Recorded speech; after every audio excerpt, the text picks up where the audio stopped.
And welcome back, Steve from the Home Renovation Experts here. Now it's been a day or two.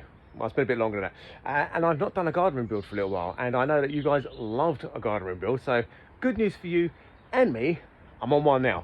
So this is going to be a gorgeous little one. It's going to be 4 meters by 3 meters. It's going to be Western Red Cedar clad. It's going to have a side access door, so basically the office space is going to be 3 meters by 3 meters. You can have a meter at the back, which is going to be for like storage for your lawnmower bits and pieces. It's going to be beautiful, and it's going to be here. So this is the space. Look at that. It's missing something. What's it missing?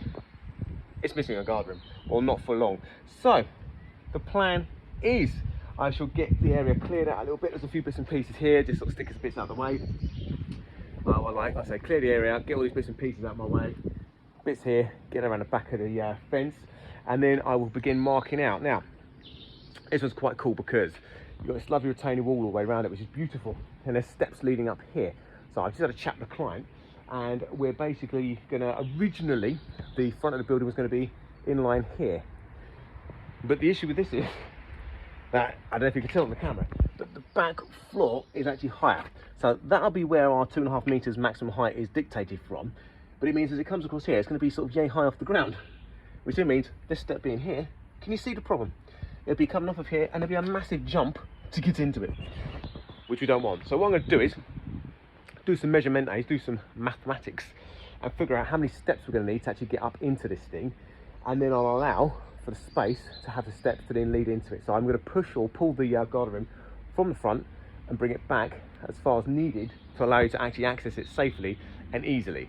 Luckily, where we're going 4 meters long, we've got about 1.7 meters at the back between that fence and the back of the building, so we've got the space to pull it back towards that way, no problem at all. So I will work that out now.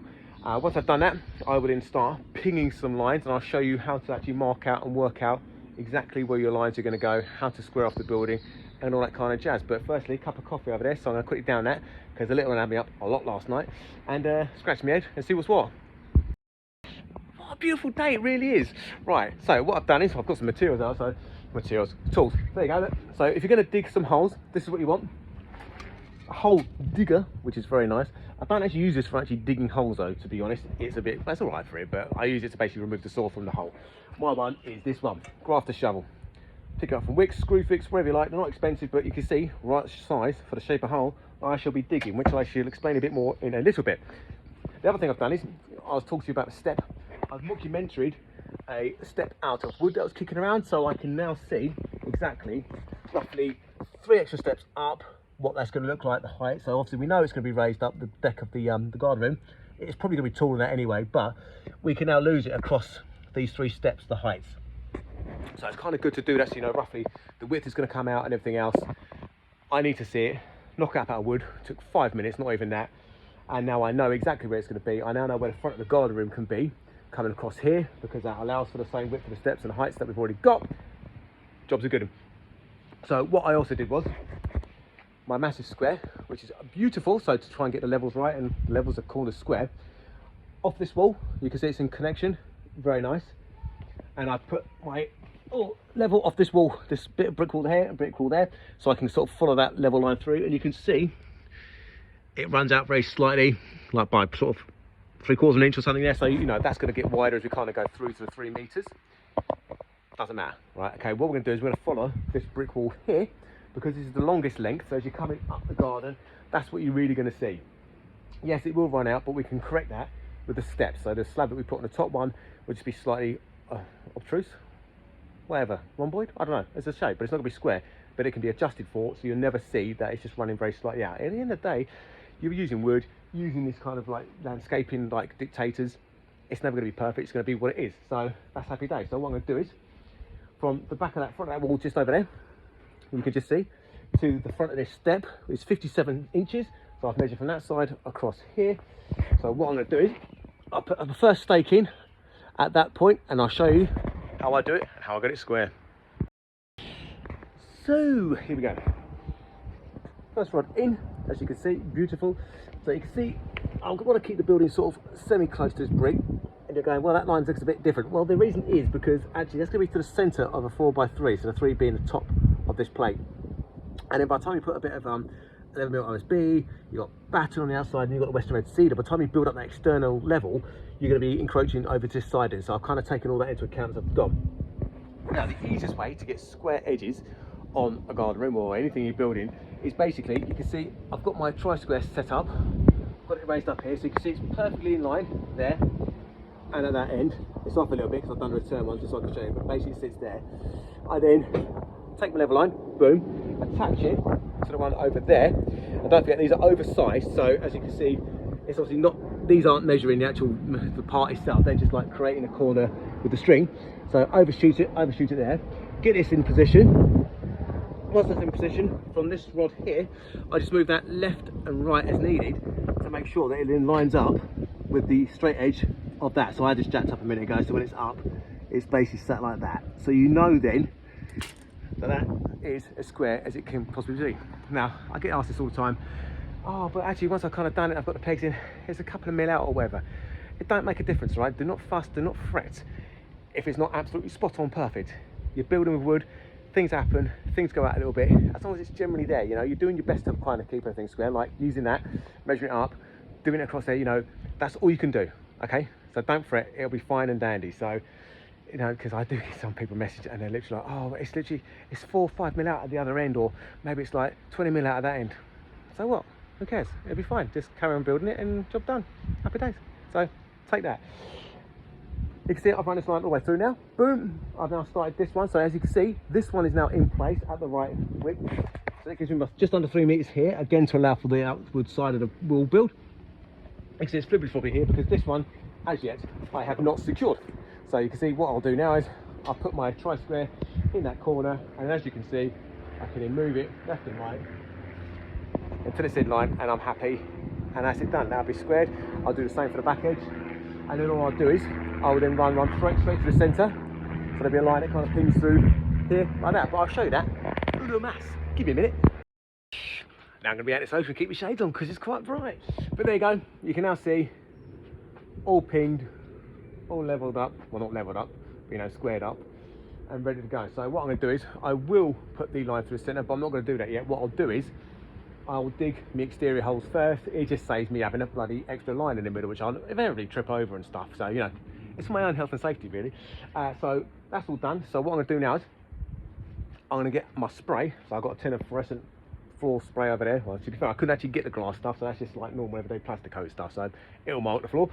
I'll measure off 200mm from there to there, there to there, and there'll be my first holes. I'll then do the same on that corner, that corner, that corner, and then what I'll do is basically I want to get, what was it, about 5 rods in here. So on that one at 200, down at 200, and divide the rest and just put them in space accordingly. Same this side and the same for the front and the back.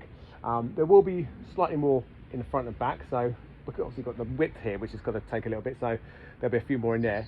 But don't forget, all the weight is going to be on the front and the back walls, because actually our roof joists are going to run in this direction, so all the weight is bared by those 2 walls. These ones not so much because it's just a side panel, so you know it's all right. But so I'll try and get like 4, maybe 4 in there. Might squeeze 5, I can squeeze 5, just to overshoot it. Just why not? But I'll work all that out now, and then I'll get them all ordered up, and then yeah. But in the meantime, start spraying the floor.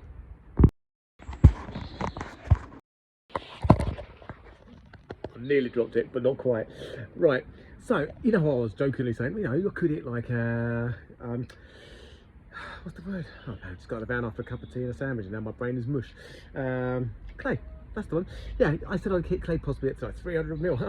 Well, I did, which is brilliant. And chalk as well, which is quite amazing. So literally, I hit the clay at literally 300mm. So what I've done is I've dug down, also a bit through it. You can see it's loads of it. It's absolutely beautiful, perfect for this because it's perfectly weight bearing. About 45mm, 450mm. Man, I've been working this, so you can tell. But yeah, and I'm now 3 holes in, which is quite exciting. So obviously I've got about 19 more to go. The ones I'm not looking forward to is going to be that one, because it's right next to a big chunk of roots, which you know is going to be a pain. And the other one's going to be this retaining wall, because we're trying to keep it close to it. there's a good chance there's a bit of muck and stuff down there, and when I tried to poke that bad boy in earlier, that spike, it hit a load of stuff. So yeah, it's going to be an interesting one. To be fair as well, I think it's been some sort of dumping ground previous donkeys years ago, because it's old bits of brick and other bits of crap. So yeah, that's always fun when you're sending the shovel in and you put in a bit of welly behind it and you hear that thunk. It's like, oh, there goes the old arm. But you know, never mind, I'll get through it. So 3 down, 18 more to go. Here I go. I don't know what temperature it is. I think it's about 18, 19 degrees, which doesn't sound hugely hot, but when we're not used to it because we've been pissing it down for the past, where are we now? Oh, April, February, January, forever. It's quite warm, but I've done cracking as well. So basically, I've got 5 holes done there. I've got another 5 holes done there, which basically means I'm 10 holes in at 21. I'm pretty much halfway. And actually, these ones next to the wall were a piece of cake, which is lovely and fantastic. That was the worst one over there. There's a couple of roots in it. This one next to the tree, well, let me put it this way, you can see which way that root is going and you can see where my hole is, so you know, it's fine. I'll get around it. I always do, because sometimes what you can do is you can actually shift it. If you kind of get through it, if it's a massive root, just move it to the left or right, so you find a place where you can just really have a go at it and you'll get it in. But that's it, done. So all laid out, 10 holes in, and beautiful. So I'll be back on Thursday to carry on. So Thursday there's a massive delivery turn up, so I have to figure out where to put that in this little space, but I've got a few ideas like where I'm going to sort of stack it and stuff. And then I'll be continuing to dig holes, and then I don't know, it depends how the day goes, possibly getting some rods in. I'd rather do it in one day because we're going to cement mix around stuff like that, but if the delivery turns up first thing in the morning, we get it offloaded, these holes dig as quickly as these ones have without having to like lay it all out and stuff, I might get it. Who knows, we'll wait and see. I'm not making any promises, but that'd be epic. So that's it. Don't forget to like, subscribe, hit the bell icon, all those bits and pieces. Any questions, ping them in the comments below and I should try to get back to you. Apart from that, have a nice one. I'll see you Thursday.